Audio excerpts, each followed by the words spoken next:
They mocked Earth's primitive world. Now their armies kneel before humanity. The Galactic Council had dismissed Earth with barely a glance. Ambassador Zethkar of the Dominion flicked through the planetary assessment with 3 of his 4 arms, while the 4th gestured dismissively at the holographic display. Chemical propulsion, he scoffed, his translator rendering his clicks and whistles into standard galactic. They're still burning fossil fuels. Most of their population doesn't even have access to quantum communications. The assembled delegates, representing 47 advanced civilizations, rippled with amusement. The crystalline hegemony's representative chimed melodically, a sound that roughly translated to laughter. Even the normally stoic Void Touched showed what passed for mirth among their kind, their shadow forms flickering with darker hues. Their weapons are particularly quaint, added Counselor Veltar, manipulating the display to show crude projectile weapons and chemical explosives. No plasma rifles, no gravitational disruptors. They fight with metal slugs and controlled combustion. Shall we even bother with formal contact protocols? Asked the ethereal collective's hive mind speaker. Perhaps we should classify them as a protected pre-sapient species. Zethkar was about to agree when an aide rushed into the chamber, his bioluminescent patches flashing urgent orange. Sir, we're receiving a transmission from the Sol system. The humans are responding to our deep space probe. The council fell silent. Their probe had been cloaked, operating on frequencies no primitive civilization should have been able to detect. Impossible, Zethkar muttered. Display the transmission. The hologram flickered, revealing a human female in what appeared to be a military uniform. Her species was bipedal, pale-skinned, with those peculiar hair filaments framing her face. But her eyes, there was something unsettling about the intelligence burning in those small, dark orbs. Greetings, the human said, her voice carrying an odd quality that made several council members shift uncomfortably. I am Admiral Sarah Chen of the United Earth Defense Force. We detected your surveillance probe 3 days ago and have been monitoring your council session through its transmissions. We felt it was time to introduce ourselves properly.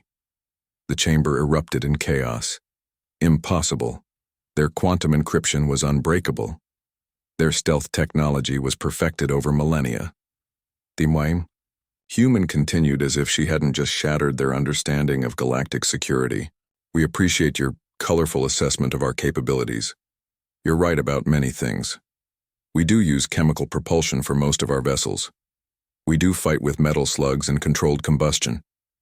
But you've made a critical error in your evaluation. Zethkar felt his 4 hearts beginning to race. What error? Admiral Chen smiled, and something about that expression sent primitive fear crawling up the spines of every sapient being in the chamber. You assumed these were limitations rather than choices. The transmission cut out, replaced by new data, streaming across their displays. 47 separate invasion fleets, each belonging to a different council member, had just been simultaneously disabled. Not destroyed, disabled. Their weapon systems offline, their engines dead, their crews unharmed but utterly helpless. How?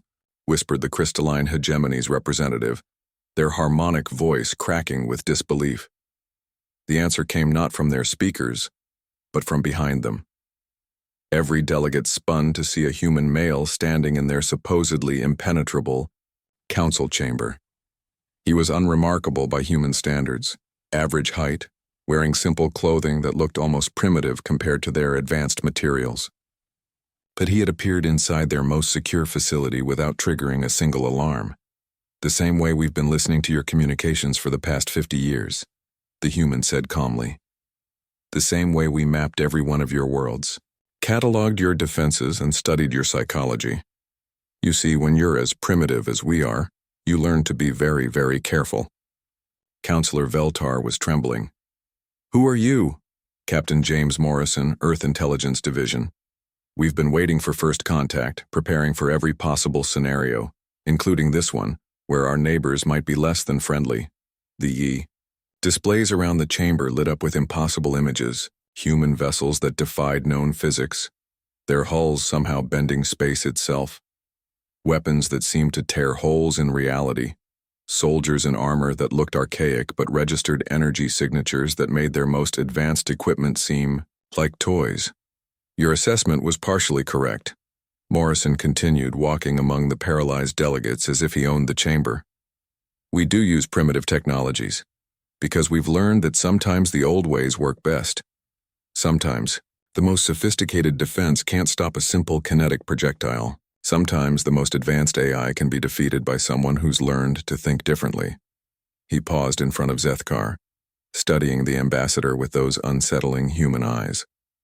But you made one crucial mistake. You assumed that because we appeared primitive, we were stupid. You forgot that any species that survives on a death world, that crawls up from chemical combustion to reach for the stars while surrounded by things that want to kill them, that species might just have learned a few tricks along the way. The chamber doors opened and more humans entered. Soldiers, scientists, diplomats, all wearing that same confident expression that spoke of absolute certainty in their abilities. Admiral, Chen's voice returned over the communication system. The Galactic Council is hereby dissolved. Your fleets will be returned to your home systems with a simple message. Earth is under human protection now. We'll be making some changes to how things work in this galaxy. Zethkar found his voice. You can't just... This is tyranny. Morrison smiled that terrible human smile. Maybe. But here's the thing about us primitives. We've spent our entire history dealing with tyrants. We know how they think, how they operate, and most importantly, his eyes grew cold. We know how to stop them.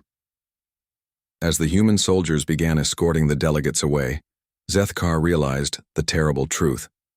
Earth wasn't primitive. It was experienced. These humans hadn't developed advanced technology because they'd never needed it. They'd been too busy learning the most dangerous skill in the galaxy. They'd learned how to win. Outside the council chambers, 47 fleets of the galaxy's most advanced civilizations hung motionless in space, their crews staring in bewilderment at primitive human vessels that had somehow rendered their superior technology useless. And on each of those ships, the same message played on repeat. Welcome to the human era.